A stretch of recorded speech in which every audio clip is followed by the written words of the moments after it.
واحذروا أن تخونوا أمانة الله في أبنائكم وبناتكم. وإن مما يراه المرء من خيانة تلك الأمانة أن تجد الأب والأم يهرطان في إيقاظ أبنائهما لصلاة الفجر، ثم يتسارعان عند قرب وقت الدراسة ليوقظوا أولئك الأبناء والبنات، وهذه خيانة عظيمة سيرون وبالها ويجزون عاقبتها في الدنيا والآخرة.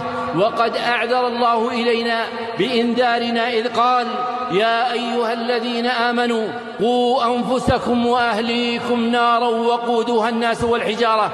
فإذا كان الأمر يفرط في وقايتهم منها بل يقربهم من الوقوع فيها، فأي خيانة أعظم من هذه الخيانة لهذه الأمانة العظيمة؟